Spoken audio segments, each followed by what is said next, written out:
What is good, you beautiful souls? It is another great day to have a great day. Y'all know the vibes. Y'all know how we get into it. I welcome you to another video. Ooh, let's go and get into it with the greatness. Gosh, I love it. I love it. But you know me. If you don't, the one and only Jaden Boards, ready to get down to the nitty gritty. Try to get a deeper understanding, a deeper knowing, and a knowledge of self. Because deeper understanding really leads to deeper knowing of self and knowing what you yourself can't control, right?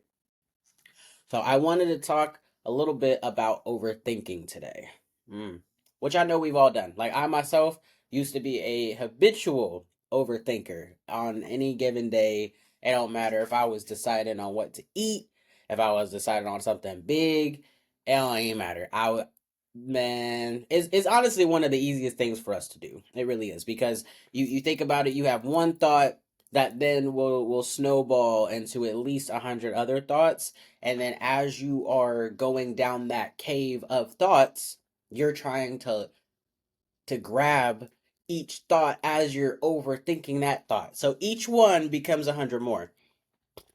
And it's a lot. Like that is a lot to handle, a lot to think about. And when you're trying to focus on everything, you really are focusing on nothing. which makes it even that much more fun, right? And like our minds, they just naturally gravitate towards what's less in our favor. So out of your 100 trillion thousand thoughts that want to try to come through, your mind will always try to go to the ones that are just not for your highest will and greatest good, right? Because it's like, oh, worst case scenario, oh, this, that, and the third, oh, wooty wooty woo. Yeah, that, and it happens. Like it genuinely happens. Sometimes it just happens without us even realizing it, and that's okay. But the concept itself does bleed into what we are passionate about, right? Because if you think about it, that's on my tongue. Oh my gosh, what is that on my mouth? Yeah, yeah. Because if you think about it, we don't take risks due to the fear of the unknown, due to the fear of how, due to the fear of how. I'm having such a hard time saying this. Due to the fear of what has yet to happen, it then will inhibit us from actually doing what we are meant to do. And something that has always helped me and has actually been like a huge mantra of mine is that nothing is certain until after it happens. Literally anything leading up to that is mere speculation, is mere what if, what if, what if. Okay, what if? Okay. There's always that possibility that is sitting there. Like the possibility is always there, but it's more so of what's more likely. And honestly, like it's up to you to actually weigh those options, because speculation is great for that, to weigh those options. I like, oh, okay, it could be this, it could be that if it goes this way or that way. But then there's a way to balance that energy and thinking to a point where you're speculating, like you are thinking about different options and different things, but at the end of the day, you're moving in accordance with what fuels you the most, to what makes you the most passionate, to what you feel that you're called to do. So that's what you end up doing. Done, diddly done, light work, easy with it. And it can bring out like negative thoughts, like you can, those negative thoughts can still try to find their way to you. But within that is up to you to use your discernment to know, okay, I need to do this for this, or I want this outcome, so I'm gonna move in accordance with that. But even if this outcome does not happen, I know that I'm doing what I'm supposed to do when I'm supposed to do it, and things are happening how they are supposed to. And then that's done.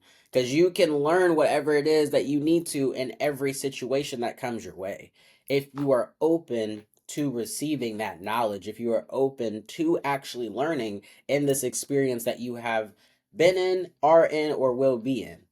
There's always a lesson that's sitting behind something waiting for you to just learn it, to then evolve you, to ascend you to that next level that you are meant for. Because every level that you level up into, I'm telling you, is doing exactly what it needs to do. Those level ups are for a reason.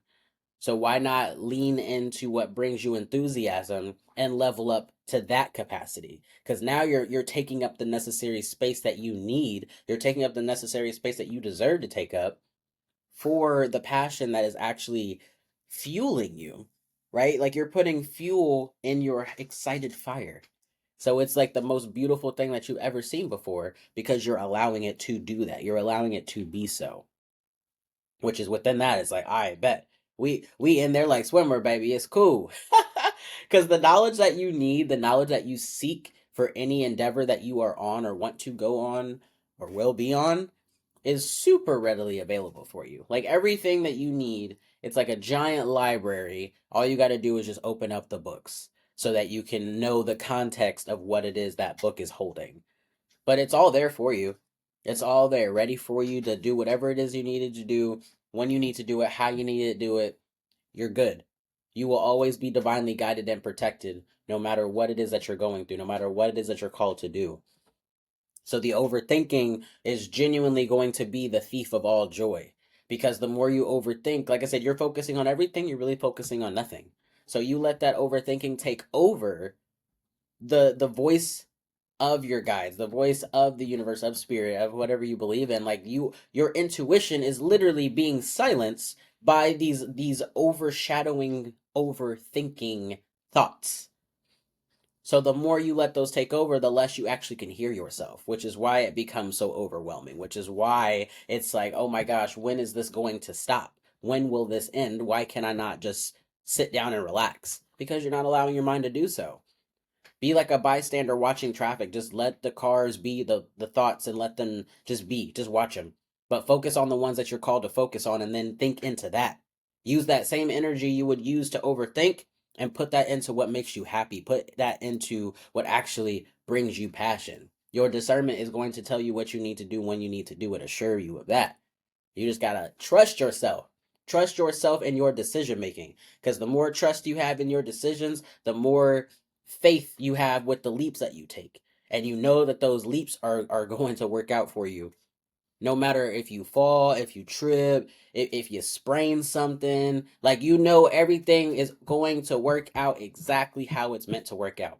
And that mentality is going to take you so far because no matter what comes around, no matter what wants to try to seep in, whatever tries to jump in on you or anything like that, you know at the end of the day that you good, that you're protected, that you're guided, that everything is happening in divine timing.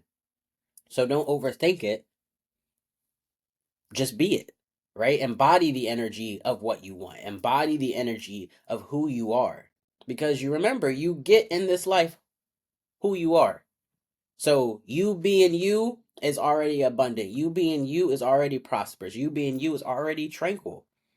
You just have to walk in that energy. As within, so without. The more that you embody it, the more it's going to show. Trust.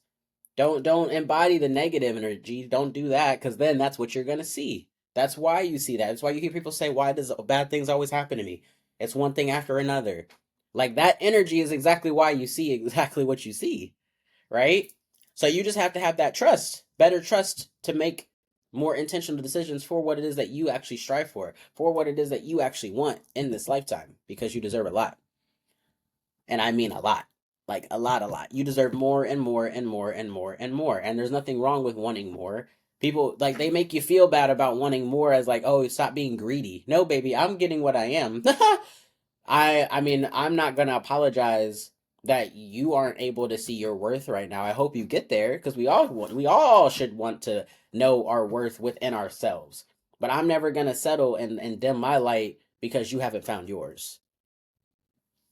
You feel me? Huh. Because the better relationship with your intuition, the better things will lead into better opportunities. One opportunity will lead into another opportunity, which leads into another opportunity. Like it's all ongoing evolution of your life, ongoing evolution of your thought processes, of how you want to show up in this life, of how you just are in this life, who you are in this life. That's going to make all the difference in how you operate. That's going to make all the difference in how you see life. And truly, that's going to be the best thing in the world for you because you deserve that. So know that you deserve it. Embody it. Rock it. You feel me? Because come on now, y'all. Y'all know what you're doing. You know how to do it. And if you don't, you can learn. You can learn. And you will. So have faith in yourself. Trust yourself.